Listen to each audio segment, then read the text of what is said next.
Republican Party on this, or let me tease him mercilessly about it, is the former communications director for the Republican Party, now a senior advisor to the Iowa Republican Party, my pal Doug Heye. Doug, it is great to see you. Thanks for being here.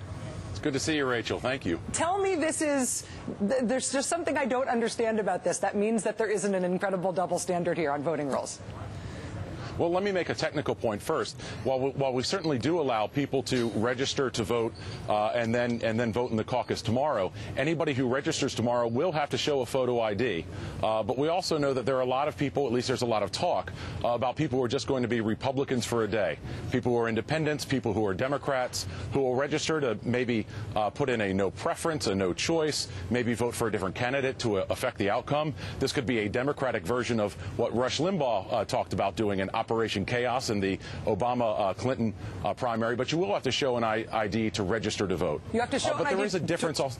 Sorry, just to be clear, you have to vote. register, but not to actually cast a vote. Exactly. But to register to vote, you will have to show a photo ID. If you are worried about a reverse Operation Chaos, is there anything about showing an ID to register that would stop that?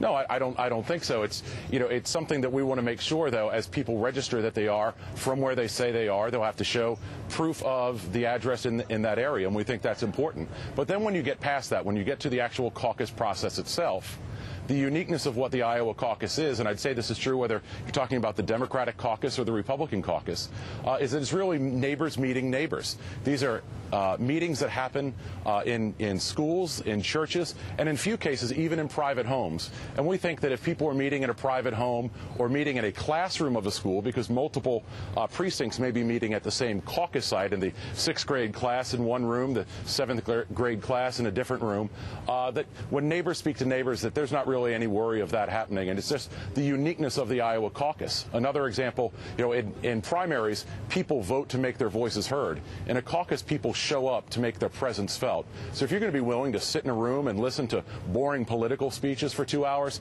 you're probably not going to be somebody who's trying to tamper with the system too much. Doug, to be clear, since you have been in Iowa, and I know you've been there for a long time handling communication now, trying to make sure that everybody understands things from the perspective of the Iowa Republican Party, has there been a fight within the party over the fact that you don't have to show a photo ID in order to vote? Has there been consternation about that? Has the Secretary of State been agitating for that? I mean, they are trying to change the rules for the state's election. There's not been any worry about that for the caucuses?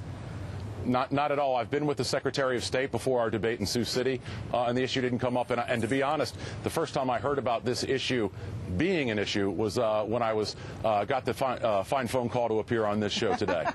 Well, I just like to point out the awkwardnesses whenever I see them. I'm not blaming you. Well, I'm glad that you're willing to talk about it, even if nobody else will. I find it absolutely hilarious, but I'm also a weirdo. Let me ask you about something that's much more mainstream, Doug, and that is voter turnout. Voter turnout for the 2008 caucuses was huge on the Democratic side, obviously because of the Hillary Clinton-Barack Obama fight at that point, but it was about 120,000 in 2008 on the Republican side. That was a big number. What are you expecting in terms of turnout, and what kind of logistical planning do you have to do if you are expecting a big number this year? I'll tell you, logistically, it's obviously very difficult. We have 809 different caucus sites, 1,774 different precincts. So it's obviously a great beast that our chairman, Matt Strawn, is trying to tame here. But we haven't made real turnout predictions because we're just not sure yet. Part of it is the number that you talked about with people who are uncertain as to how they're going to support. But we do expect that there'll be a large and robust turnout because of two reasons. One, we've seen a lot of enthusiasm in the past couple of days as events have been more and more crowded for practically every candidate, if not every candidate. And there's also a statistic that I think is really important that shows the growth in the Republican Party and the excitement that we have. For 33 consecutive months under Chairman Matt Strawn, we've had Republican growth against the Democrats. And that's not just us growing a little more than they are. Since Barack Obama has been elected, 1 in 10 Iowa Democrats have abandoned the Republican Party. That's something that should send, even though the president certainly has a strong organization in the state, should send a real cause of concern to the White House, to the Iowa Democratic Party itself. It's one of the reasons Republicans here are so excited. Doug, that's admirable spin, but don't you get an increase in registrations in the party that's having the fight when the other party isn't having a fight? I mean, that's why we saw what was roughly double the turnout on the Democratic side last time around, because there was this incredibly hard-fought battle on the Iowa side that got everybody so excited. I mean, don't you expect an increase in registration to follow the contest? And there's no contest.